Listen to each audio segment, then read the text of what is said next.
Spinoza fut excommunié pour avoir découvert une vérité terrifiante, une vérité que tous les papes depuis 1054 connaissent. Ils savent exactement où repose le corps de Jésus, enfoui dans les catacombes de Rome. Et chaque année, ils accomplissent un pèlerinage secret, une prière silencieuse au-dessus de ces restes mortels.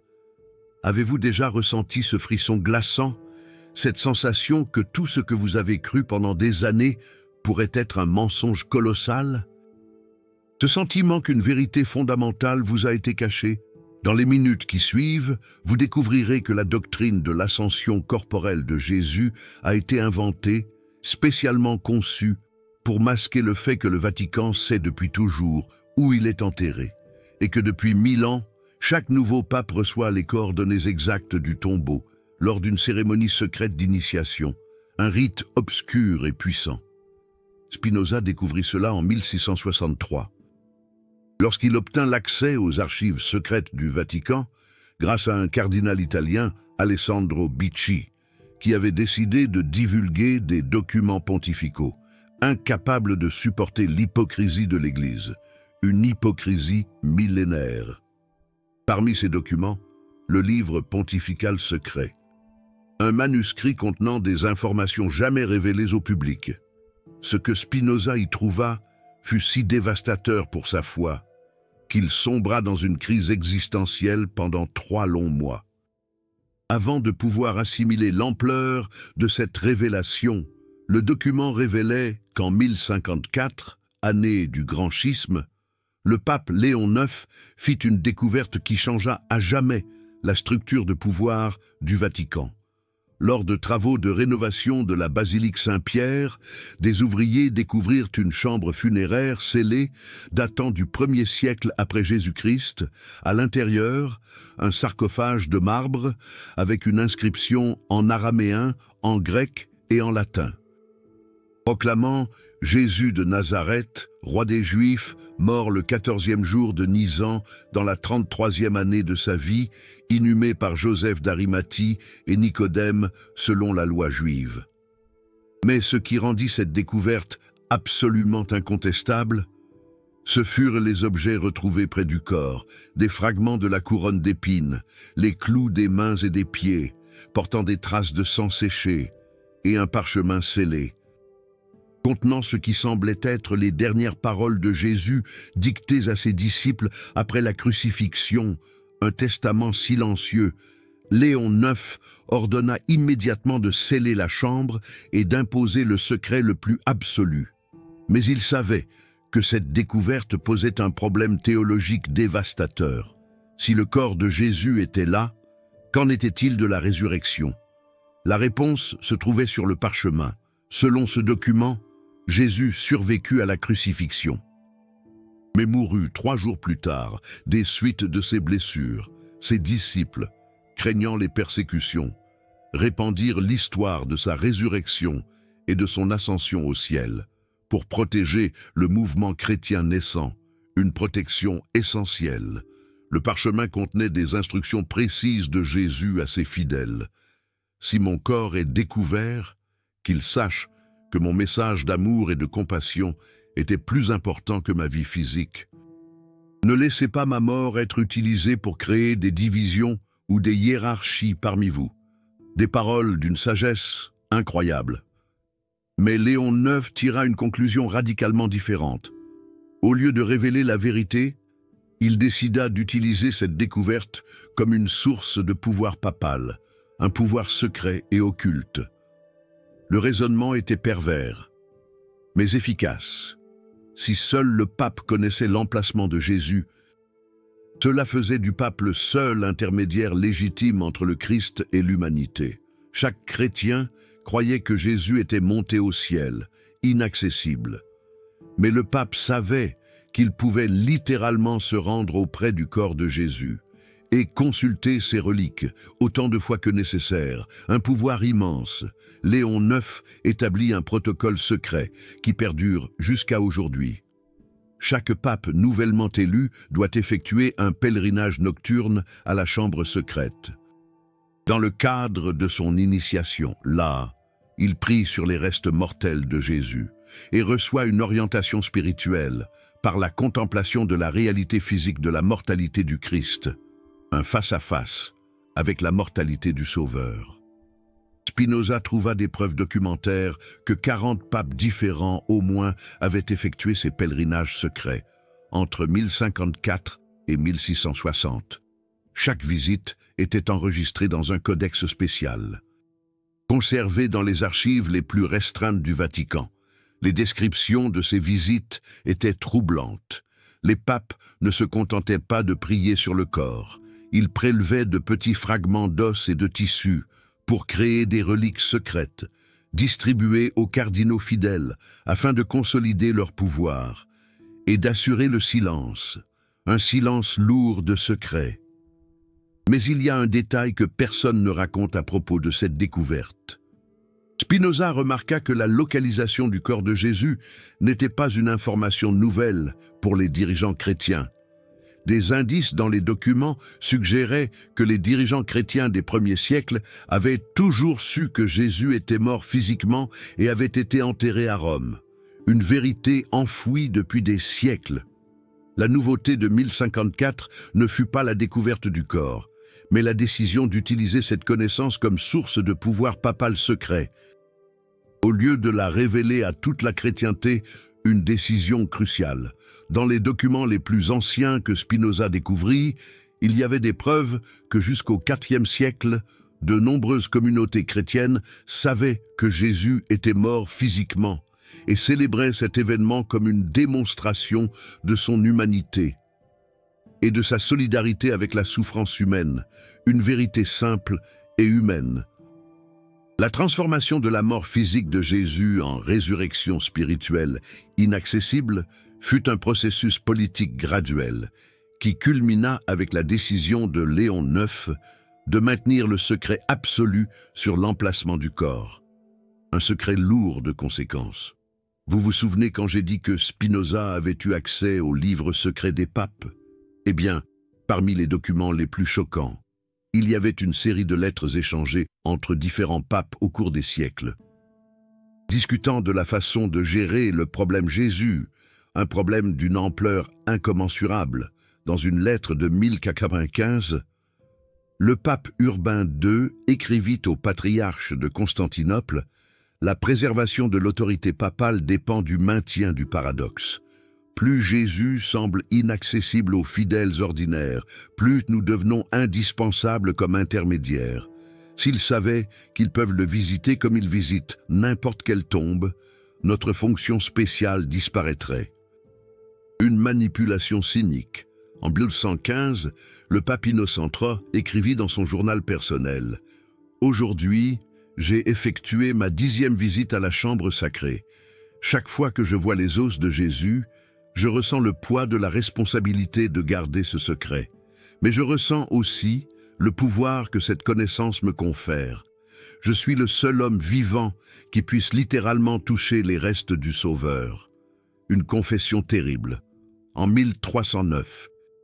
Pendant la période papale d'Avignon, le pape Clément V écrivit une lettre désespérée à ses cardinaux. « Comment puis-je continuer à prêcher la résurrection corporelle alors que je sais que Jésus est enterré à 500 mètres de mon ancienne résidence? Comment puis-je promettre la vie éternelle alors que je vois sa mortalité tous les mois ?» Une question existentielle. Les réponses à ces crises de conscience papale suivaient toujours le même schéma. La vérité était trop dangereuse pour être révélée, car elle détruirait la foi de millions de personnes. Il valait mieux maintenir le pieux mensonge de la résurrection corporelle. Pour préserver l'espoir et l'ordre social chrétien, une décision pragmatique mais immorale. Mais Spinoza découvrit quelque chose qui changea complètement sa perspective sur cette situation. Il trouva des preuves que Jésus avait prévu exactement cette possibilité. Dans le parchemin retrouvé avec son corps, il y avait des instructions spécifiques sur la façon de gérer la découverte de ces restes mortels. Si mon corps est retrouvé après ma mort, qu'il soit source de célébration, non de désespoir. Ma mort physique prouve que j'ai pleinement partagé l'expérience humaine, y compris la mortalité. Cela rend mon message d'amour et de compassion plus significatif, pas moins significatif.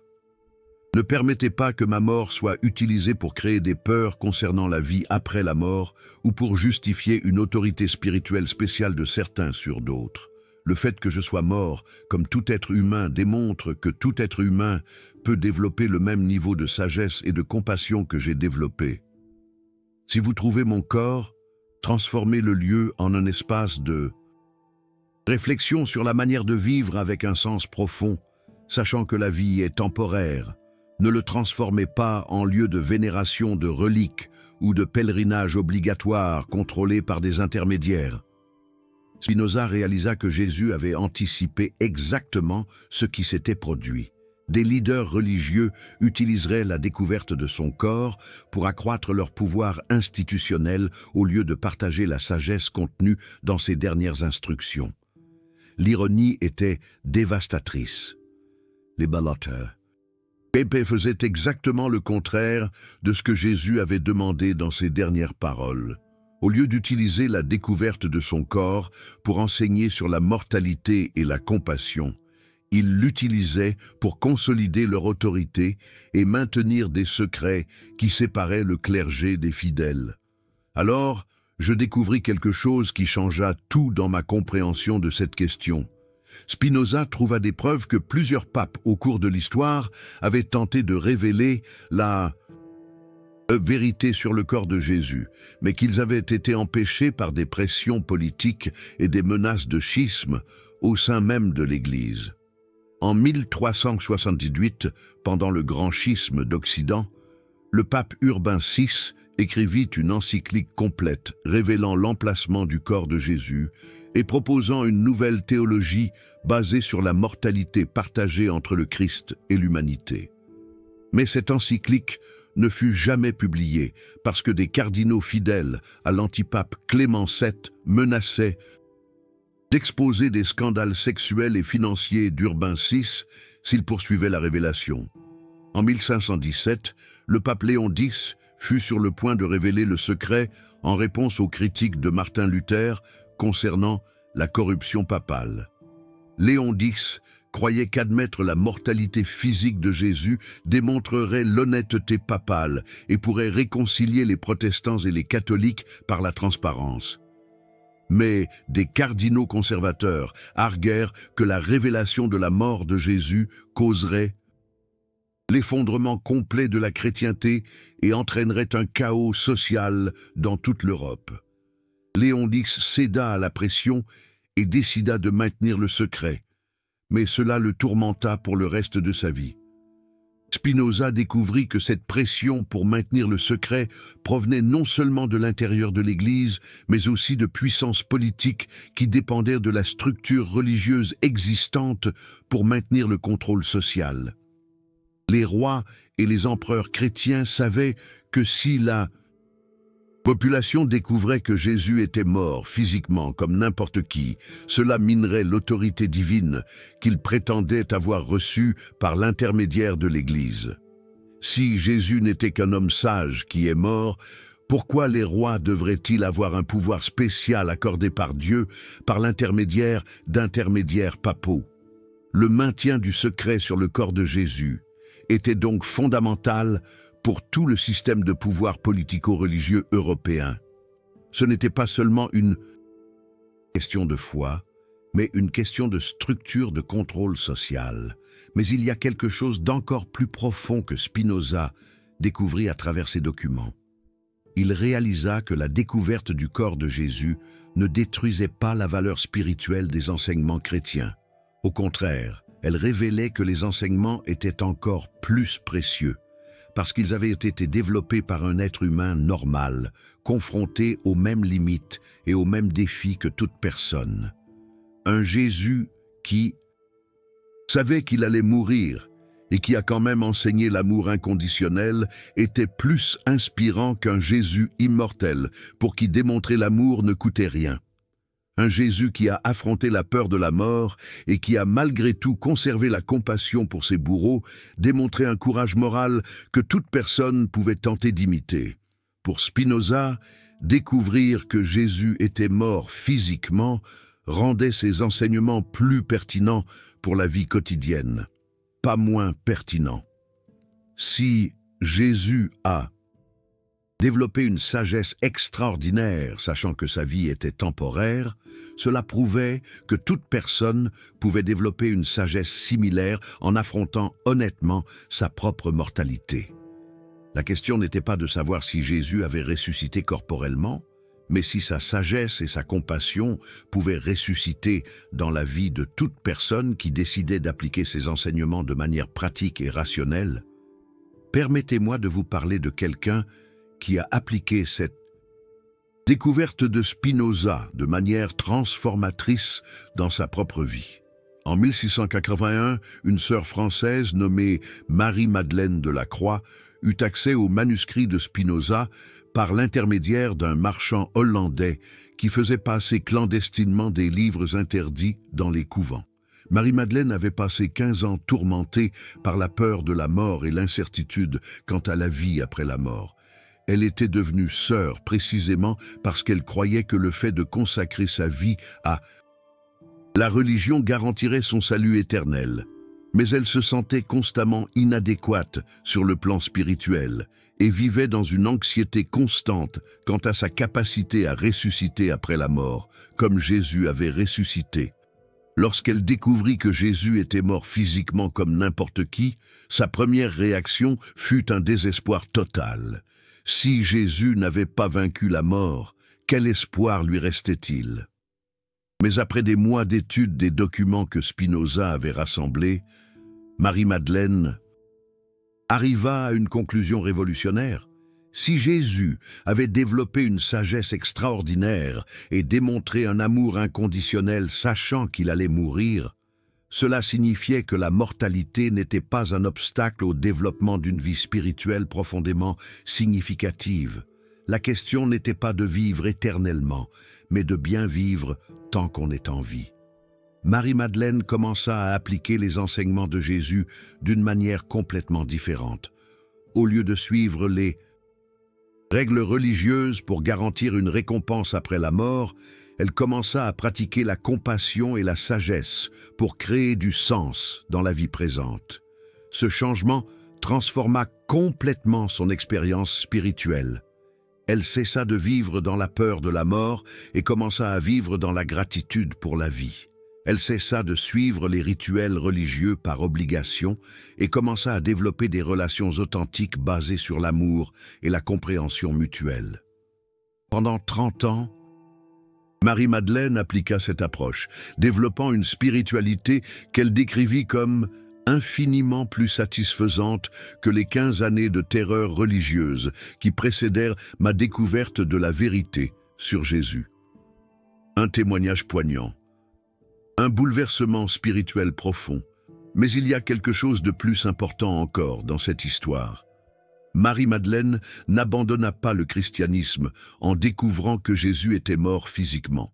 Au contraire, elle développa un christianisme plus authentique, basé sur l'imitation pratique des enseignements de Jésus plutôt que sur l'adoration de sa supposée immortalité. Pour elle, découvrir la mortalité de Jésus rendait ses enseignements plus précieux et non moins précieux. Un Jésus confronté à la perspective de la mort et qui pourtant conservait sa compassion pour tous les êtres humains, démontrant un courage et une sagesse que chacun pouvait tenter de développer. Une leçon de stoïcisme, une leçon d'humanité. Mais il y a quelque chose d'encore plus troublant que Spinoza découvrit concernant cette situation du corps de Jésus dans les catacombes romaines. Un mystère, un secret millénaire. Il réalisa que le maintien de ce secret papal créait un dangereux précédent pour d'autres types de manipulations institutionnelles. Si l'Église pouvait cacher une vérité aussi fondamentale que la mort physique de Jésus, quelles autres vérités importantes étaient cachées par d'autres institutions? Une question qui résonne. À travers les siècles, Spinoza commença à appliquer les mêmes méthodes d'investigation qu'il avait utilisées pour découvrir le secret papal à d'autres domaines de la société. Et il découvrit que le schéma se répétait. Les institutions de pouvoir cachaient systématiquement des vérités qui pouvaient réduire la dépendance des individus à leur égard. Un schéma machiavélique, une manipulation des masses. Par exemple, il découvrit que les universités médiévales cachaient délibérément des textes classiques qui enseignaient des méthodes d'apprentissage indépendants, car cela menaçait le monopole académique sur l'éducation formelle, une lutte pour le savoir, un contrôle de l'information.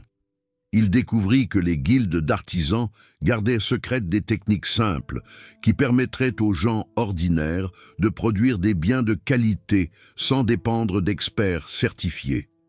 Une restriction de la créativité, un maintien des privilèges. Il découvrit que les médecins de l'époque cachaient des connaissances sur des remèdes naturels de base, qui pouvaient être utilisés par les familles sans avoir besoin de consultations médicales coûteuses et de dépendre de traitements contrôlés par les autorités. Une domination médicale, un contrôle de la santé. Le schéma était toujours le même.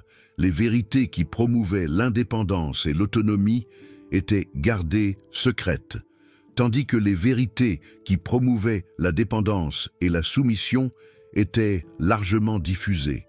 Un jeu subtil, une stratégie de pouvoir. Vous vous souvenez lorsque j'ai dit que tous les papes depuis 1054 savent où Jésus est enterré? Cette information n'est pas gardée secrète pour des raisons spirituelles, mais pour des raisons politiques. Si les chrétiens savaient qu'ils pouvaient visiter le tombeau de Jésus comme n'importe quel autre tombeau historique, cela éliminerait le besoin d'une médiation papale spéciale, une question de pouvoir, une domination spirituelle. S'ils savaient que Jésus était un être humain sage qui est mort physiquement, cela les encouragerait à développer une sagesse similaire grâce à l'étude et à la pratique personnelle, au lieu de dépendre de l'autorité cléricale pour interpréter la volonté divine, une autonomie spirituelle, une liberté de conscience.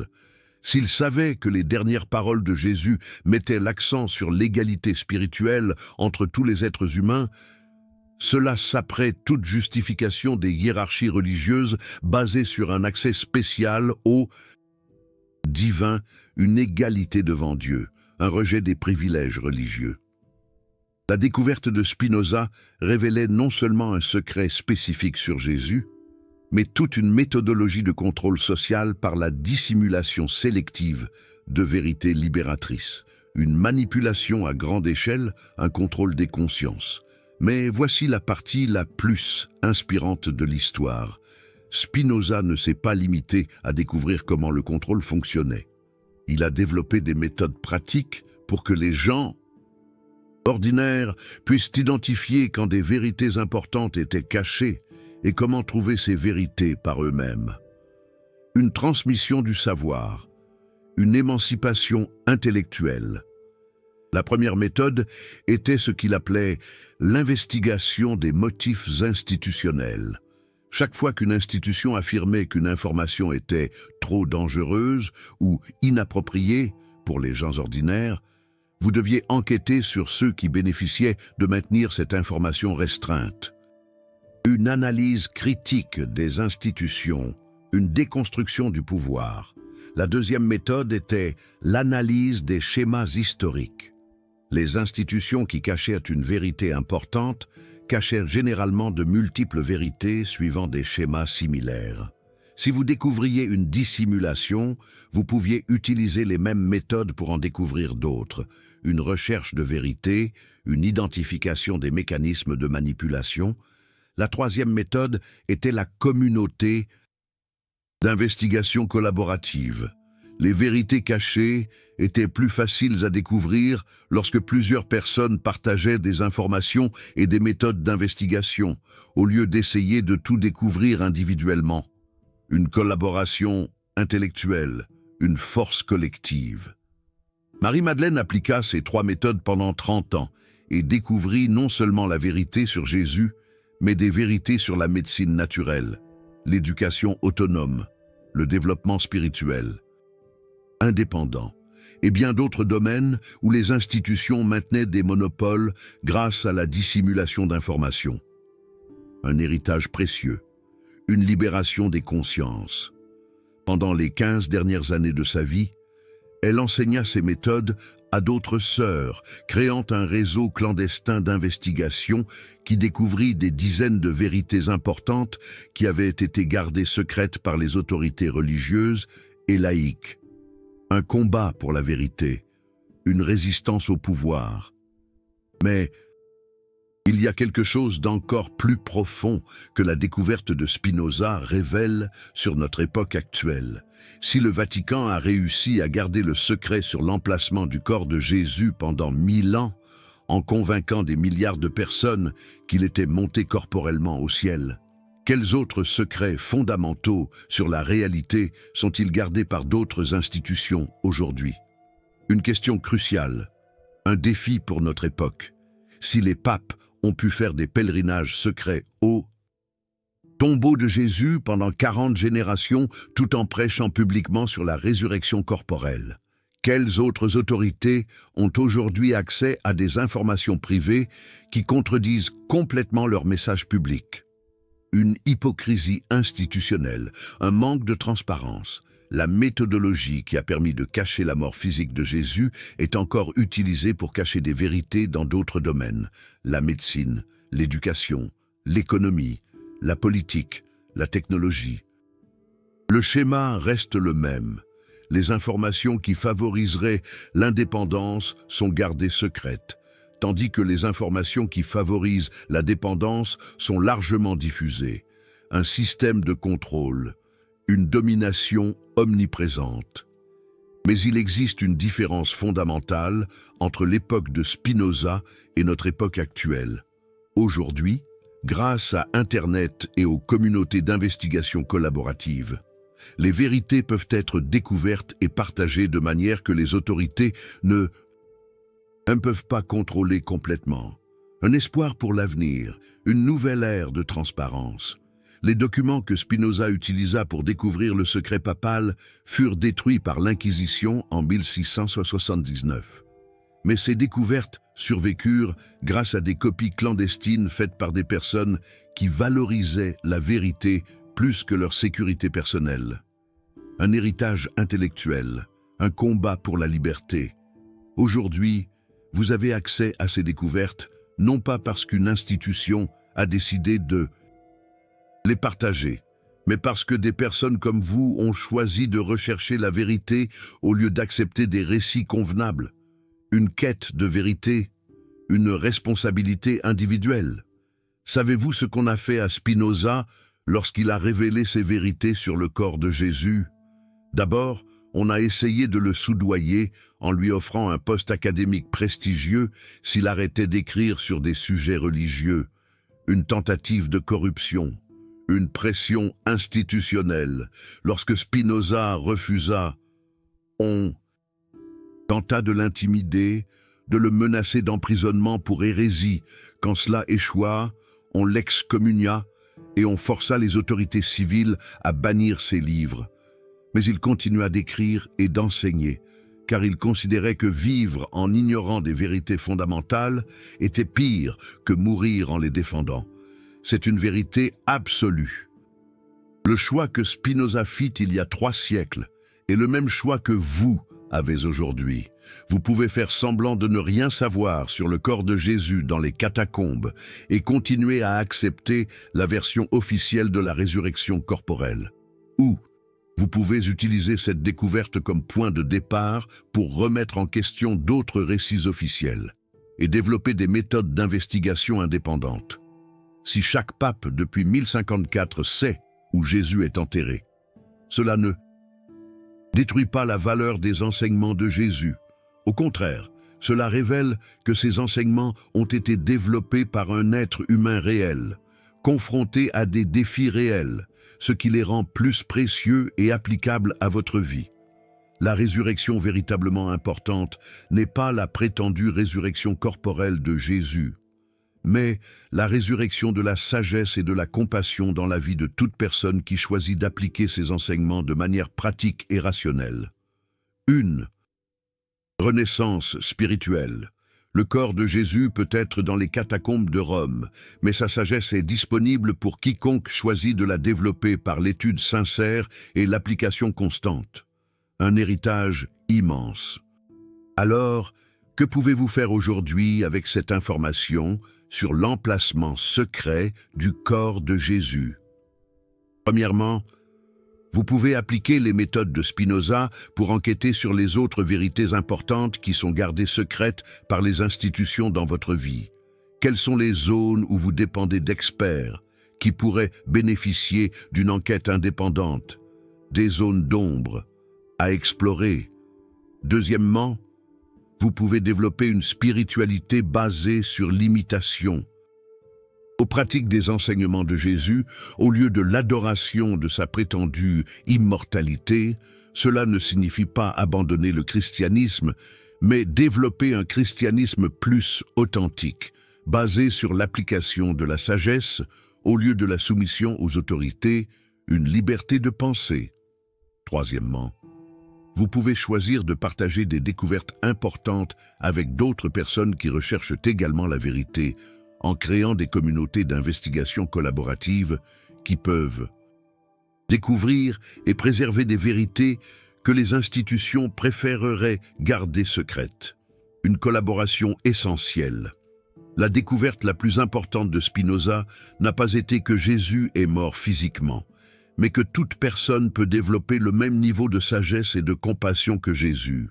La différence ne réside pas dans une nature surnaturelle spéciale, mais dans un engagement conscient au développement de capacités humaines universelles. Un potentiel inconnu. Jésus est enterré dans les catacombes de Rome depuis 2000 ans, mais la sagesse qu'il a développée pendant sa vie reste vivante et accessible à quiconque choisit de l'appliquer de manière sincère et constante, un héritage intemporel. Mais laissez-moi vous parler d'une découverte encore plus spécifique que Spinoza a faite dans les documents pontificaux secrets. Quelque chose qui révèle exactement comment ces pèlerinages au corps de Jésus fonctionnent encore aujourd'hui. Dans les archives auxquelles il a pu accéder, il y avait un document intitulé « Protocollum Visitationis Sepulchri Christi », protocole de visite au sépulcre du Christ. Ce document décrit en détail le rituel que chaque nouveau pape doit effectuer lors de sa première visite à la chambre secrète. Le rituel a toujours lieu le 3e jeudi suivant l'investiture papale, à 3 heures du matin, lorsque le Vatican est complètement vide. Le pape descend, accompagné seulement de 2 cardinaux qui ont déjà effectué le pèlerinage. Traversant des passages souterrains qui relient les appartements pontificaux directement aux catacombes de Calixte, un cheminement secret. La marche dure exactement 47 minutes, à travers des tunnels qui ont été secrètement construits au XIe siècle pour permettre un accès direct au tombeau sans passer par les zones publiques des catacombes. Pendant cette marche, le pape doit méditer sur les dernières paroles de Jésus, enregistré sur le parchemin trouvé avec son corps. Un moment de réflexion. Quand ils arrivent à la chambre, les 2 cardinaux restent à l'extérieur, tandis que le pape entre seul. Là-dedans, il doit rester en silence pendant 1 heure complète, contemplant les restes mortels de Jésus et réfléchissant sur les implications d'être le seul leader mondial qui connaît cette vérité, un poids immense.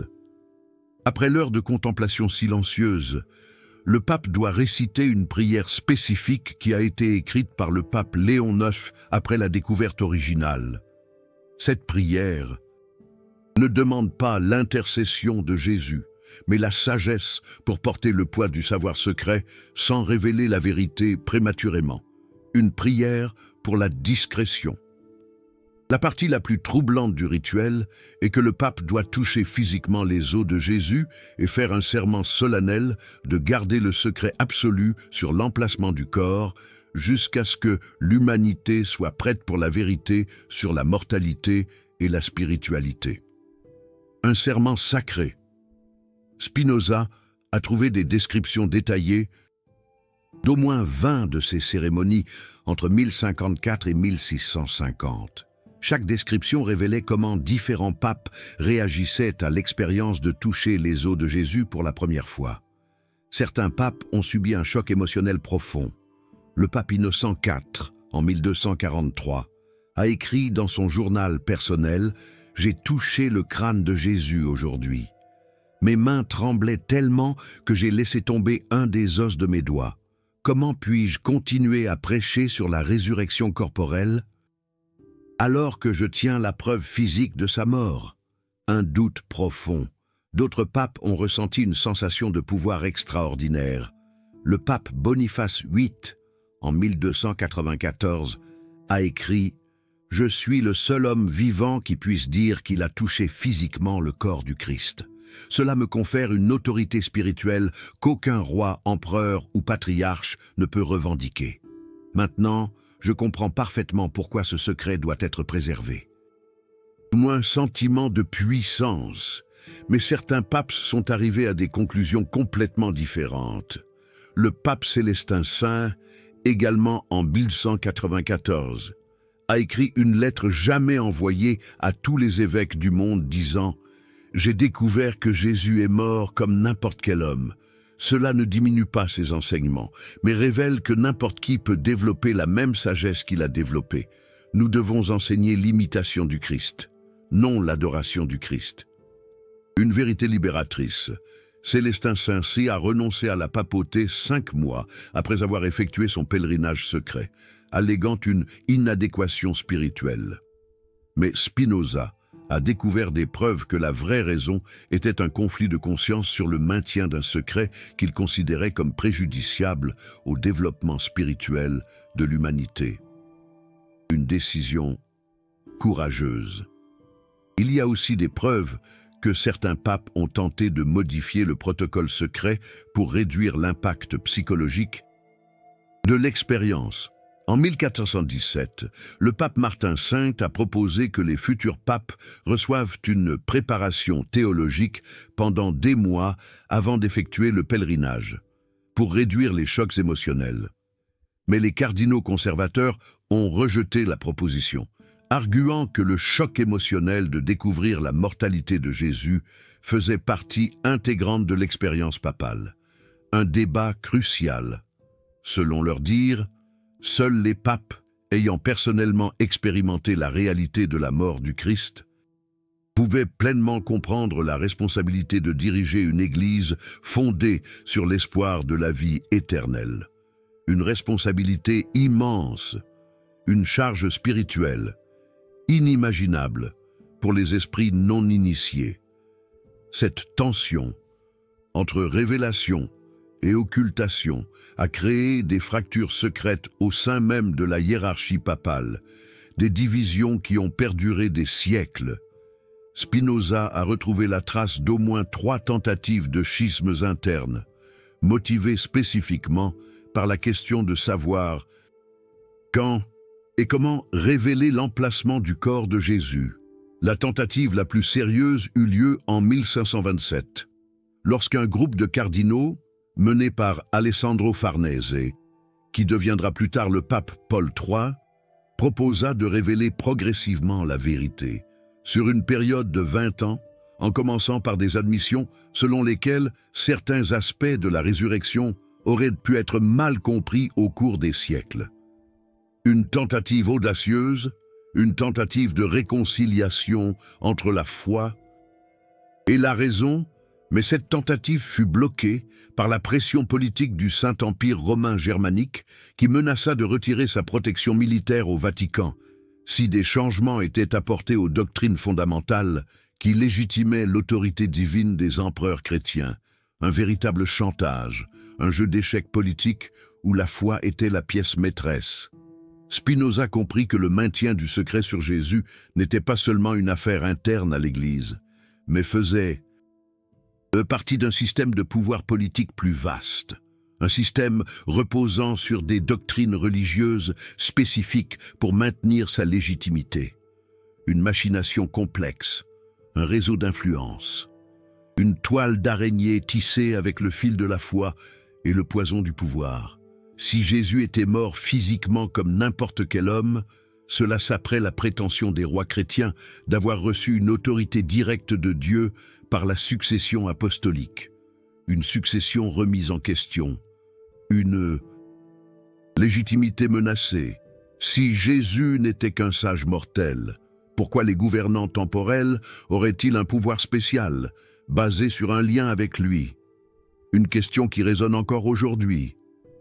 La découverte la plus impressionnante fut de constater que les pressions pour maintenir le secret provenaient non seulement de l'intérieur de l'Église, mais d'une coalition d'intérêts politiques, économiques et militaires, qui dépendaient de la structure religieuse existante pour maintenir le contrôle. Social, une alliance puissante, un pacte scellé dans le secret. Les banquiers médiévaux, par exemple, dépendaient des doctrines sur l'usure et l'économie contrôlée par l'Église pour maintenir leur monopole sur les prêts et les finances. Un pouvoir financier immense, un pouvoir qui se nourrissait de la foi. Si les chrétiens découvraient que Jésus était mort comme une personne ordinaire, cela pourrait les encourager à remettre en question d'autres doctrines économiques qui profitaient à des groupes financiers spécifiques, une menace pour l'ordre établi. Les universités médiévales dépendaient de l'affirmation que la vraie connaissance provenait de la révélation divine, interprétée par les autorités ecclésiastiques, une interprétation exclusive, un monopole du savoir. Si Jésus n'était qu'un professeur mortel extraordinaire, cela validerait des méthodes d'apprentissage indépendants qui menaçaient les monopoles universitaires. Un bouleversement intellectuel, une révolution dans l'accès au savoir. Les systèmes juridiques médiévaux dépendaient de l'affirmation que les lois justes venaient de Dieu, par l'intermédiaire d'autorités approuvées par l'Église. Une justice divine, une autorité incontestée. Si Jésus n'était qu'un philosophe moral mortel, cela encouragerait le développement de systèmes de justice basés sur la raison et le consensus communautaire, au lieu de l'autorité divine déléguée.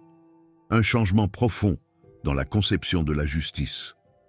Le schéma se répétait dans chaque sphère de la société. Le maintien du secret sur la mortalité de Jésus profitait à un réseau interconnecté d'institutions qui dépendaient de la soumission religieuse pour maintenir le contrôle dans leurs domaines de pouvoir respectifs.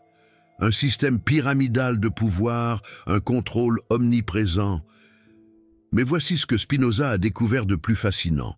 Plusieurs groupes au cours de l'histoire ont découvert indépendamment l'emplacement du corps de Jésus et sont arrivés aux mêmes conclusions. Et sur les implications de cette découverte, un mystère persistant, une vérité récurrente. En 1307, les chevaliers templiers furent persécutés et officiellement détruits pour hérésie et immoralité. Mais Spinoza a trouvé des preuves que la vraie raison était que les Templiers avaient découvert le tombeau de Jésus lors de fouilles à Jérusalem et envisageait de révéler la vérité à toute l'Europe. Un secret d'État, une conspiration silencieuse. En 1415, Jean Hus fut brûlé vif comme hérétique, officiellement pour avoir remis en question l'autorité papale et la vente d'indulgences. Mais des documents secrets suggèrent que Hus avait obtenu des informations sur l'emplacement du corps de Jésus par l'intermédiaire de contacts avec des moines orthodoxes orientaux et préparait une révélation publique, un acte de courage, un défi à la puissance ecclésiastique. En 1600, Giordano Bruno fut exécuté, officiellement pour avoir défendu des théories astronomiques hérétiques. Mais des correspondances secrètes révèlent que Bruno avait connaissance de découvertes archéologiques qui révolutionneraient complètement le christianisme et tentait de trouver des moyens sûrs de partager ces informations. Une mort injuste, un martyr de la vérité. Le schéma était toujours le même. Des personnes découvraient la vérité sur la mortalité physique de Jésus, comprenait les implications libératrices de cette découverte pour le développement spirituel humain et tentait de partager cette vérité, mais elles étaient systématiquement réduites au silence par une coalition de pouvoirs religieux et séculiers qui dépendaient du maintien de la population dans l'ignorance, une censure implacable, une oppression systématique. Spinoza fut unique, car il a mis au point des méthodes pour préserver et transmettre ses découvertes, de manière à ce que les autorités ne puissent pas les supprimer complètement. Au lieu de faire des révélations publiques directes, qui auraient entraîné des persécutions immédiates, il a écrit de manière à permettre aux personnes préparées de découvrir progressivement la vérité par une investigation personnelle, une stratégie audacieuse, une transmission subtile de la vérité. C'est pourquoi vous découvrez ces informations aujourd'hui, 3 siècles et demi plus tard. Non pas parce que Spinoza a fait des annonces publiques qui ont été préservées par les institutions officielles, mais parce qu'il a créé des méthodes de transmission des connaissances qui survivent indépendamment de l'approbation institutionnelle, une transmission intemporelle, un héritage intellectuel. La méthodologie que Spinoza a développée pour préserver la vérité sur Jésus peut être appliquée pour préserver et découvrir d'autres vérités que les institutions contemporaines préfèrent garder secrètes. Premièrement, il identifiait les schémas de dissimulation. Quel type d'informations était systématiquement cachée et quelles méthodes étaient utilisées pour maintenir le secret? Une analyse méticuleuse, une observation attentive. Deuxièmement, il analysait les motivations. Quels groupes bénéficiaient du maintien du secret de certaines informations? Et quels coûts étaient prêts à payer pour préserver ces secrets? Une dissection du pouvoir, une exploration des motivations cachées. Troisièmement, il développait des méthodes d'investigation collaborative, des réseaux de personnes qui partageaient des informations et des méthodes, sans dépendre. Des canaux institutionnels contrôlés, une coopération clandestine, une solidarité intellectuelle. Quatrièmement, il créait des systèmes de préservation résilients, des moyens d'enregistrer et de transmettre des découvertes qui pouvaient survivre même si les autorités tentaient de les détruire. Une préservation durable, une transmission indestructible. Ces 4 éléments, identification des schémas, analyse des motivations, investigation collaborative, préservation résiliente, restent fondamentaux pour découvrir des vérités que les autorités contemporaines préfèrent garder cachées.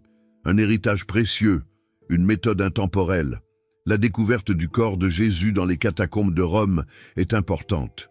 Non seulement comme information historique spécifique, mais comme exemple de la manière dont des vérités fondamentales sur la réalité peuvent être gardées secrètes pendant des siècles, grâce à une coordination entre différents types de pouvoirs institutionnels. Une leçon historique, un avertissement pour l'avenir.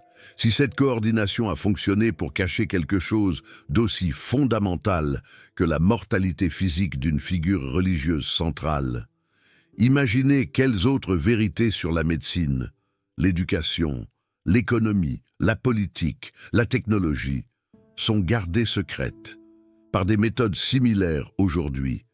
Un mystère persistant, une interrogation lancinante. Imaginez. Combien de vérités semblables à celle-ci pourraient être découvertes grâce à l'application rigoureuse des méthodes que Spinoza a élaborées il y a 3 siècles et demi. 3 siècles et demi. Un temps immense. Un laps de temps qui nous ramène à une époque où l'obscurantisme régnait, où l'Église détenait un pouvoir incommensurable. Le corps de Jésus repose dans les catacombes de Rome. Depuis 2000 ans, une éternité, un secret jalousement gardé par les plus hautes autorités. Mais les méthodes pour déceler et préserver les vérités que ces autorités préfèrent enfouir sont à la portée de quiconque possède le courage de les utiliser, à la portée de tous. Si seulement on osait, Et maintenant, vous aussi, vous connaissez cette vérité fracassante, ce secret millénaire, cette révélation qui pourrait bouleverser le monde. Quelle partie vous a le plus bouleversé? Découvrir que tous les papes savent où Jésus est enterré, apprendre l'existence de ces pèlerinages secrets, ces rites occultes, ces cérémonies clandestines, ou bien comprendre que Jésus lui-même a laissé des instructions sur la manière de gérer la découverte de son corps. Des instructions, peut-être codées, peut-être dissimulées dans les Écritures elles-mêmes. Une énigme philosophique, un mystère à déchiffrer. Partagez vos réflexions, vos émotions, vos interrogations dans les commentaires ci-dessous.